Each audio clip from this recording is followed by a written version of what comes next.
Hi, Mami daw kuripot here. O, time out muna ako sa paghihiwa ng veggies. Kakain muna ako ng century egg. Well, I think this is not the real century egg na duck egg ang gamit. Kasi ang liit eh, oh.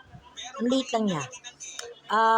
At saka pag binuksan, hindi siya parang may liquid effect. Buo yung kanyang yolk. Yan. Pero yan, I like this. Teka, mohin ko.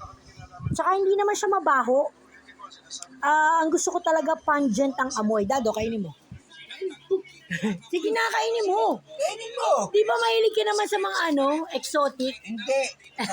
Magaganda lang ako kumakain. Oh. Bastos. Ayaw mo talaga to, ha? Kakainin ko to. Ayaw niya. Sige na, bye guys! Kiss yun!